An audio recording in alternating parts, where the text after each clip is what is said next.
वंदे मातरम। खबर उत्तराखंड आप देख रहे हैं और आपके साथ मैं हूं मनीषा शर्मा। देहरादून से बड़ी जानकारी आपको दें, चारधाम यात्रा पर एक्शन मोड में धामी सरकार नजर आ रही है और कहीं ना कहीं सीएम पुष्कर सिंह धामी खुद एक्शन मोड में नजर आ रहे हैं। व्यवस्थाओं को और सुदृढ़ और मजबूत करने में सीएम धामी जुटे हुए हैं। यात्रियों की बढ़ती संख्या को देखते हुए ये बड़ा फैसला लिया गया है।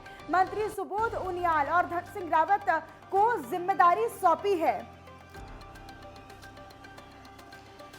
तो मंत्री सुबोध उनियाल को बद्रीनाथ धाम की जिम्मेदारी सौंपी गई है और वहीं मंत्री धन सिंह रावत की अगर बात करें तो उन्हें केदारनाथ धाम की जिम्मेदारी सौंप दी गई है। मंत्रियों को यात्रा से जुड़ी सभी व्यवस्थाओं की जिम्मेदारी दे दी गई है और सभी व्यवस्थाओं का पर्यवेक्षण और उनकी निगरानी करेंगे जिन मंत्रियों को ये जिम्मेदारी सौंपी गई है।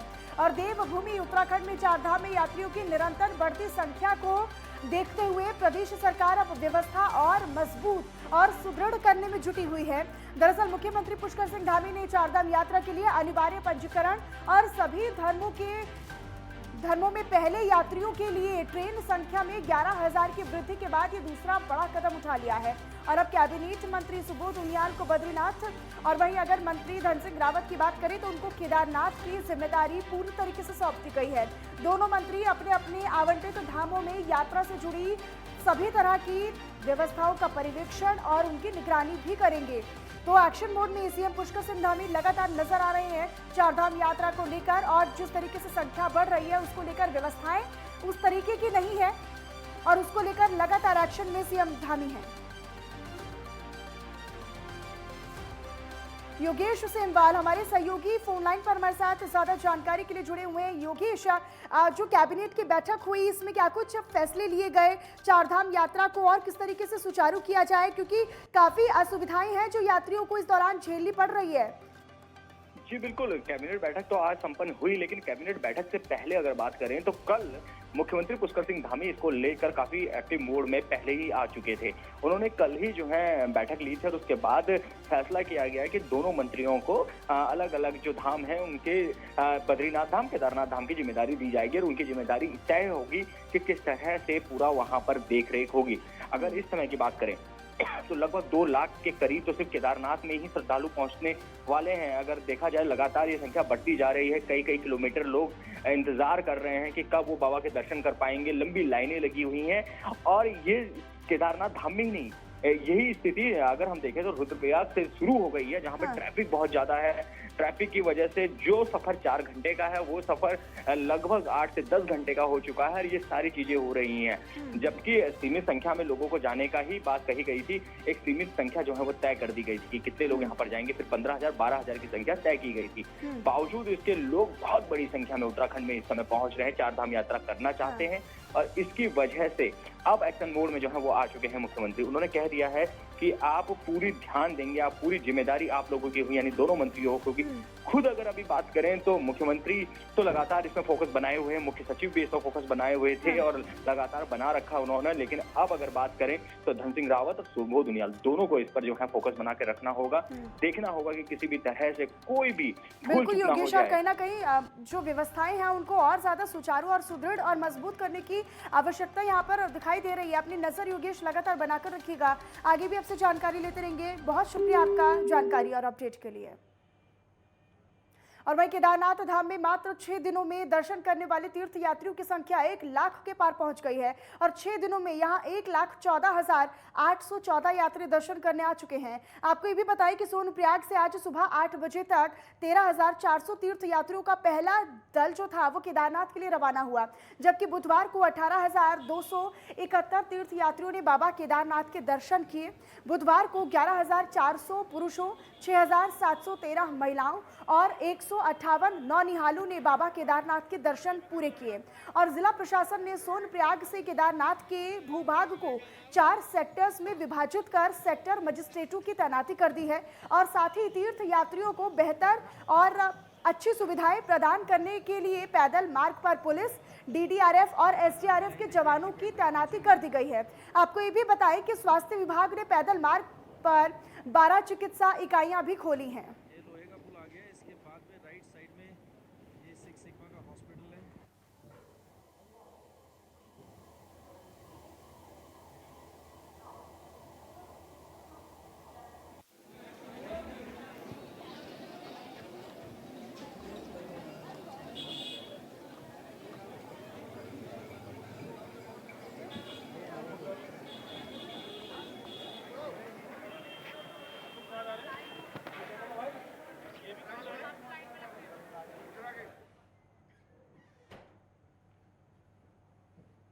और वहीं ऊखीमठ राष्ट्रीय राजमार्ग 107 पर संसारी के पास चट्टान खिसकने से यातायात प्रभावित हो गया है, बाधित हो गया। संसारी के पास यातायात बाधित होने से तीर्थ यात्रियों को विद्यापीठ कच्चे मोटर मार्ग से आवाजाही करनी पड़ रही है और राष्ट्रीय राजमार्ग के खिसकने का मुख्य कारण और वजह पानी का रिसाव माना जा रहा है। और अगर समय रहते राष्ट्रीय राजमार्ग पर यातायात बहाल नहीं किया गया तो मध्य महेश्वर घाटी और तुंगनाथ घाटी का पर्यटन व्यवसाय प्रभावित होने के साथ साथ विभिन्न क्षेत्रों में खाद्यान्न संकट गहरा सकता है।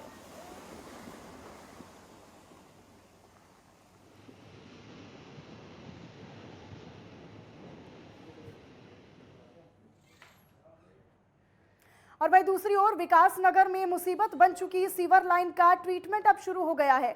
दरअसल पहले चरण में जल संस्थान ने करीब 4.5 करोड़ की लागत से पहाड़ी गली से शांति धाम तक सीवर लाइन बिछानी शुरू कर दी है और अभी तक शहरों में 5 दशक पुरानी लाइन से ही सीवर की निकासी हुआ करती थी, जो कि लगातार बढ़ रही आबादी के दबाव में नाकाफी साबित हो रही है।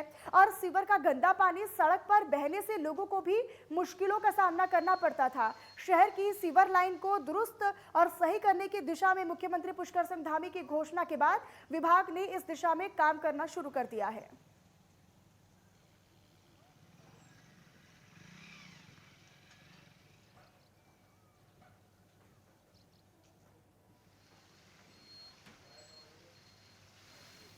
ये शांति धाम से पहाड़ी गली चौक तक है।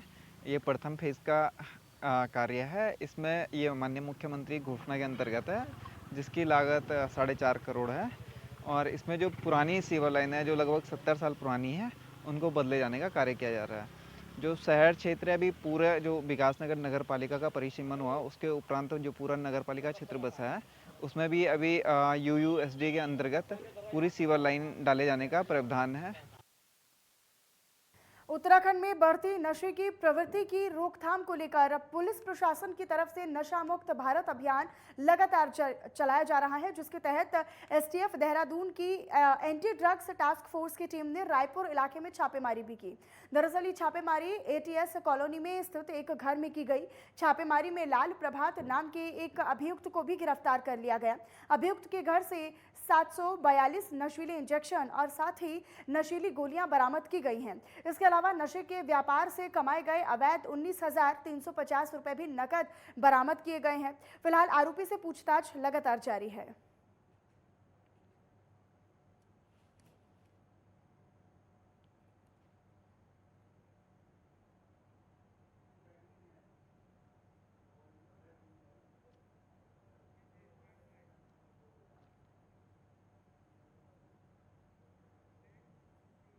रुड़की से अगली खबर आपको बताएं, जहां पर अब पिरान कलियर थाना क्षेत्र में एक बार फिर से अवैध रूप से संचालित हो रही पटाखा फैक्ट्री पर BDS और कलियर थाना पुलिस ने संयुक्त रूप से छापेमारी की है।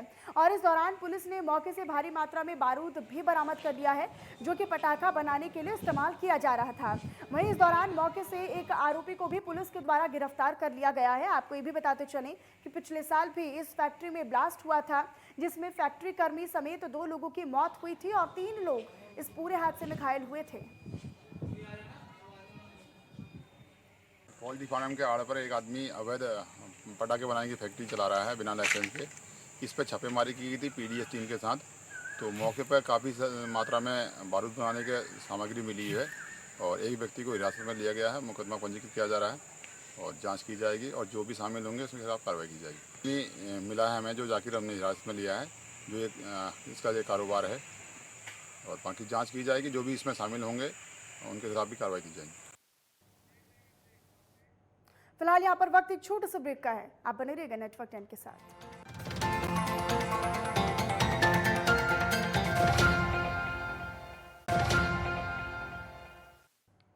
और चलिए एक बार फिर से आप सभी का ब्रेक के बाद बहुत स्वागत है। रुख करते हैं बड़ी जानकारी की तरफ। देहरादून से बड़ी खबर आपको बताएं, चारधाम यात्रा को लेकर केंद्र सरकार भी अलर्ट है और चारधाम में लगातार मौतों के बाद केंद्र सख्त हो चुका है।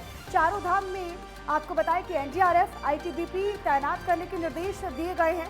जरूरत पड़ने पर आर्मी टीम को भी तैनात कर दिया जाएगा। तो चारधाम यात्रा को लेकर जो केंद्र सरकार है वो भी अलर्ट मोड पर आ चुकी है। चारधाम यात्रा को लेकर केंद्र भी अलर्ट है। बड़ी जानकारी आपको दे रहे हैं। चारधाम में लगातार मौतों के बाद केंद्र सरकार अब सख्त और एक्टिव नजर आ रही है। चारों धामों में एनडीआरएफ और आईटीबीपी के जवानों की तैनाती के निर्देश दिए गए हैं केंद्र की तरफ से। जरूरत अगर पड़ी तो आर्मी टीम को भी तैनात किया जा सकता है। तो लगातार आपको बता रहे हैं क्योंकि देहरादून में अब जिस तरीके से उत्तराखंड में चारधाम यात्रा की शुरुआत तो हो चुकी है, लेकिन चारधाम यात्रा को लेकर लोगों के लिए बहुत असुविधा हो रही है, जिसको लेकर अब केंद्र सरकार भी एक्टिव है।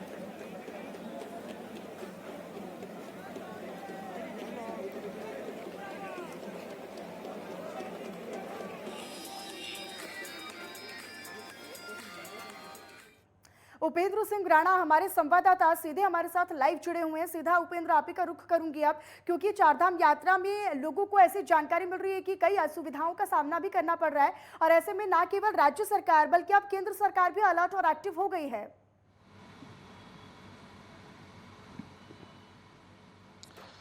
बिल्कुल, जिस प्रकार से जो है वनिशा देखा जा रहा है कि चारधाम यात्रा में काफ़ी संख्या में इस बार जो है बाहर से यात्री जो है वो चार धामों की ओर रुख कर रहे हैं, और काफ़ी संख्या में एक दिन में जो है वो दर्शन भी कर रहे हैं। यही है कि अब ये देखा जाए कि चार धामों में एक दिन में लगभग जो है 50,000 से ज़्यादा लोग जो हैं वो वहाँ पर दर्शन कर रहे हैं, जिससे ये देखा जा रहा है कि काफ़ी भीड़ वहाँ पर हो रही है, काफ़ी दिक्कतों का सामना जो है यात्रियों को करना पड़ रहा है, जिसके तहत जो है केंद्र सरकार ने उसमें संज्ञान लिया है, और अब एनडीआरएफ की जो टीमें हैं उनको भी नियुक्त करने के जो है वो निर्देश दिए गए हैं, और साथ ही आईटीबीपी के जवानों को जो है चारधाम रूटों पर जो है वो लगाया जाएगा, जिससे कि यात्रियों को जो है काफ़ी मदद मिलेगी। क्योंकि देखा गया है कि अभी यात्रा को शुरू हुए अभी 3 मई से जो है जिस प्रकार से यात्रा शुरू हुई है, और अभी तक की अगर बात की जाए तो 23 लोगों की मौत जो है यात्रियों की हो चुकी है, जिसमें यह देखा गया है कि कई लोग जो है हार्ट अटैक के शिकार हुए, कई अन्य बीमारियों के चलते जो है वो जो है उनकी मृत्यु हुई है। लेकिन ये देखा जा रहा है कि अव्यवस्था के चलते जो है काफ़ी दिक्कतों का सामना वहां पर करना पड़ रहा है। हालांकि ये जरूर है कि सरकार की ओर से तमाम जो व्यवस्थाएं हैं,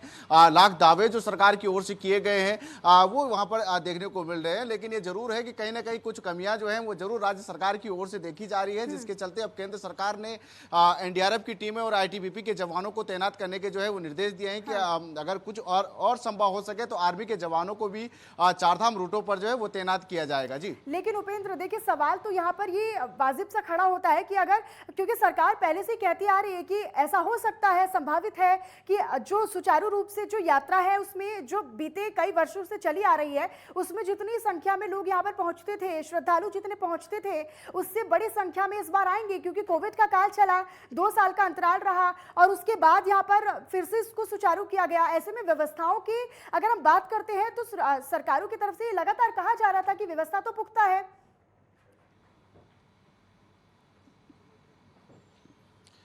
बिल्कुल जाहिर सी बात है, क्योंकि 2 साल जिस प्रकार से कोरोना काल का रहा और उसके बाद इस बार जिस प्रकार से चारधाम यात्रा शुरू हुई, तो पहले ही सरकार जो है इसमें काफ़ी खुश दिखाई दे रही थी कि इस बार की जो यात्रा होगी काफ़ी ऐतिहासिक होगी, काफ़ी भारी संख्या में जो है वो यात्री यहाँ पर जो है वो पहुँचेंगे। और इसी के हिसाब से देखा जा रहा है कि 3 मई से जिस प्रकार से यात्रा शुरू हुई उससे बाद से अभी तक जो है 3 लाख से ज़्यादा लोगों ने जो है चार धामों में दर्शन कर चुके हैं। और ये भी देखा जा रहा है कि जो ऑनलाइन बुकिंग है वो कम से कम 10-10, 15-15 लाख जो है वो पेंडिंग चल रही है, यानी कि बुकिंग्स भी काफ़ी ऑनलाइन जो बुकिंग जिस प्रकार से चल रही है, रजिस्ट्रेशन जो चल रहे हैं वो भी काफ़ी संख्या में जो है वो हो चुके हैं। यानी कि पूरी इससे आंकड़ा ये लगाया जा रहा है कि जिस प्रकार की जो उम्मीद सरकार ने पहले लगाई थी उसी उम्मीद के तहत जो है काफ़ी संख्या में चारधाम यात्रा में जो है लोग पहुँच रहे हैं। लेकिन उसके बाद जो अगर जिस प्रकार के फैसले सरकार की ओर से लिए गए थे कि सभी इंतजाम जो है चारधाम को लेकर किए गए हैं, लेकिन वो कहीं ना कहीं धरातल पर खोखले नजर आ रहे हैं। क्योंकि अगर देखा जाए तो सोनप्रयाग के ऊपर जब केदारनाथ के लिए जाएंगे तो रूट पर जो है वो देखा जा रहा है कि काफी अव्यवस्थाएं जो है रूट्स पर दिखाई दे रहे हैं। खच्चर डंडी कंडी के जो व्यवसायी हैं वो जो है अलग अलग किराए जो है वो यात्रियों से वसूल रहे हैं, अपनी मनमर्जी की तरफ से जो है वो चल रहे हैं। कई सारी चीजें जो अनियमितताएं वहां पर देखी जा रही है। जो रास्ते जो पैदल मार्ग हैं वो काफी खराब चल रहे हैं, इसको लेकर काफी बार जो है विपक्ष ने भी सवाल उठाया था। उसके बाद ये भी देखा जा रहा है कि जिस प्रकार की जो स्वास्थ्य सुविधाओं को लेकर, जिस प्रकार से कल भी मुख्यमंत्री ने जो है साफ निर्देश दिए कि स्वास्थ्य जो सुविधाएं हैं उसको मजबूत करने के लेकर जो है दिशा निर्देश दिए गए हैं कि क्योंकि देखा जा रहा है कि काफी दिक्कतें जो है क्योंकि हाई एल्टीट्यूड एरिया पर जो है केदारनाथ धाम है, तो ऐसे में वहां पर सांस लेने की दिक्कतें काफी होती है, ऑक्सीजन की दिक्कतें काफी होती है। ऐसे में कई सारे ऐसे यात्री वहां पर पहुंच रहे हैं जिनको काफी दिक्कतों का सामना करना पड़ रहा है, लेकिन वो सुविधाएं जो है स्वास्थ्य सुविधाएं जो है उनको मुहैया नहीं हो पा रही है, जिससे कई सारी दिक्कतें यात्रियों को हो रही है। तो ऐसे में उनको मुख्यमंत्री की ने साफ निर्देश ये भी दिए हैं कि मजबूत जो है स्वास्थ्य व्यवस्था की जाए। खुद मुख्यमंत्री ने जिस प्रकार से शौचालय की व्यवस्था को लेकर जो है वो बात की है कि महिलाओं के लिए राज्य सरकार मिलकर क्या कुछ व्यवस्थाओं में सुधार लाते हैं और कितना इसको और मजबूत और सुदृढ़ करने का काम किया जाता है। आप अपनी नजर उपेंद्र लगातार बनाकर रखिएगा, आगे भी आपसे जानकारी लेते रहूंगी। बहुत शुक्रिया आपका इस तमाम जानकारी के लिए। और वाराणसी से इसी बीच बड़ी जानकारी आपको दे, ज्ञान वापस सर्वे पर बड़ा फैसला आया है। कोर्ट कमिश्नर नहीं हटाए जाएंगे, ये सुप्रीम कोर्ट का फैसला सामने आया है। कमिश्नर के साथ 2 वकील भी अब होंगे। 17 मई से पहले दोबारा सर्वे होगा। तो बड़ी जानकारी आपको दे रहे हैं, वाराणसी से ज्ञान वापस सर्वे पर बड़ा फैसला सुप्रीम कोर्ट की तरफ से आया है। कोर्ट कमिश्नर नहीं हटाए जाएंगे और कमिश्नर के साथ 2 वकील भी होंगे जो पूरी मामले में गहनता से जांच करेंगे और कहीं ना कहीं उस पर प्रोसेस जो है वो कार्रवाई जो है वो पूरी की जाएगी। 17 मई से पहले दोबारा से सर्वे होगा, जिसका विरोध लगातार मुस्लिम पक्ष की तरफ से किया जा रहा था।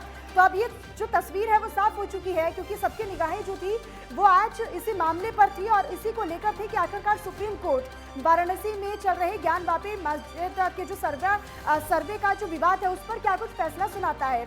और अब सुप्रीम कोर्ट ने साफ कर दिया है कि सर्वे दोबारा होगा। 17 मई से पहले एक बार सर्वे दोबारा किया जाएगा और कमिश्नर जिनको हटाने की मांग मुस्लिम पक्ष की तरफ से की जा रही थी, अब वो कमिश्नर नहीं हटाए जाएंगे, बल्कि उनके साथ 2 वकील भी होंगे। तो बड़ी जानकारी आपको दे रहे हैं, वाराणसी से लगातार ज्ञान वापस सर्वे मामले पर नजर जो है वो लगातार हमारी बनी हुई है। और इसी बीच एक बड़ा फैसला सुप्रीम कोर्ट की तरफ से भी आ चुका है। कोर्ट कमिश्नर नहीं हटाए जाएंगे, उनके साथ 2 वकील भी होंगे और 17 मई से पहले एक बार दोबारा से सर्वे होगा। तो 17 मई से पहले दोबारा सर्वे होगा। हालांकि मुस्लिम पक्ष की तरफ से ये तमाम बातें कोर्ट में याचिका में कही गई थी, मांग थी उनकी कि कमिश्नर को हटा दिया जाए, जिसके अंतर्गत ये जांच चल रही है। सर्वे नहीं होगा, वीडियोग्राफी नहीं करने देंगे और उसको लेकर काफी विवाद भी बीते दिनों देखने को मिला था वाराणसी में। लेकिन इसी बीच सुप्रीम कोर्ट का ये बड़ा फैसला कि एक बार फिर से सर्वे होगा 17 मई से पहले।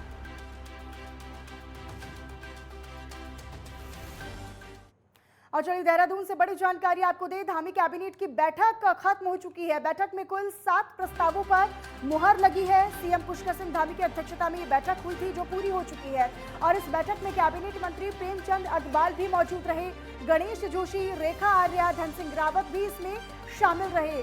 वन मंत्री सुबोध उनियाल भी कैबिनेट बैठक में मौजूद रहे। मुख्यमंत्री पुष्कर सिंह धामी की अध्यक्षता में कैबिनेट की जो बैठक थी वो खत्म हो चुकी है और उसमें कई महत्वपूर्ण और अहम फैसले भी लिए गए हैं। उत्तराखंड कैबिनेट की बैठक खत्म होने के बाद मुख्य सचिव एसएस संधू ने जानकारी देते हुए बताया कि हरिद्वार में जिला पंचायत चुनाव पर चर्चा हुई इस बैठक में और साथ ही हरिद्वार पंचायत चुनाव को लेकर रिटायर्ड जज सरकार को रिपोर्ट देंगे।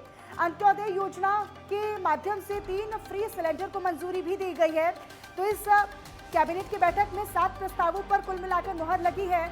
और आपको बताएं कि वहीं 55 करोड़ गन्ना चीनी विभाग मूल्य भुगतान के लिए भी सरकार व्यवस्था अब आगे और करेगी। वहीं किसान गन्ने पर शासकीय गारंटी भी देगी। तो 7 प्रस्तावों पर कुल मिलाकर इस कैबिनेट की बैठक में मुहर लगी है। सीएम पुष्कर सिंह धामी की अध्यक्षता में ये बैठक हुई थी। और अब आपको बताएं कि इन प्रस्तावों पर मुहर लगी है। विधायी और संसदीय विभाग को लेकर भी जो प्रस्ताव था वो पास हुआ है। अंत्योदय राशन कार्ड धारकों को लेकर भी जो व्यवस्थाएं हैं अब वो पूरी की जाएंगी और उनको मजबूत किया जाएगा। इसको लेकर भी फैसला इस बैठक में लिया गया है। तो अंत्योदय राशन कार्ड धारकों के लिए 3 गैस सिलेंडर मुफ्त देने का फैसला इस बैठक में लिया गया। योजना से 1,84,442 परिवार लाभान्वित होंगे। हरिद्वार में पंचायत चुनाव मामले में अगली कैबिनेट में फैसला लिया जाएगा। गेहूं खरीद पर किसानों को प्रति क्विंटल अगर बात करें तो 20 रुपए बोनस भी दिया जाएगा। तो ये तमाम वो फैसले, ये प्रस्ताव जिन पर पुष्कर सिंह धामी की अध्यक्षता में जो कैबिनेट की बैठक हुई उसमें ये फैसले लिए गए, उन पर मुहर लगाई गई। तो कई कैबिनेट मंत्री भी इस बैठक में शामिल रहे, जिनकी निगरानी में ये जो प्रस्ताव थे वो पास किए गए, जो प्रस्ताव थे उन पर मुहर लगाई गई और तमाम जो चीज़ें हैं वो आगे सरकारी योजनाओं का लाभ लोगों तक किस तरीके से और पहुंचाया जाए, उसको किस तरीके से आसान और सरल और सुगम किया जाए, इन तमाम बातों पर भी जिक्र हुआ और तमाम वो जो प्रस्ताव थे 7 उन पर भी मुहर लगी। अंत्योदय राशन कार्ड धारकों के लिए 3 गैस सिलेंडर मुफ्त देने का फैसला भी इस कैबिनेट बैठक में लिया गया है। और चलिए फिलहाल इन्हीं तमाम खबरों के साथ खबर उत्तराखंड में बस इतना ही। बाकी खबरों के लिए भी आप बने रहिएगा नेटवर्क 10 के साथ। जय हिंद।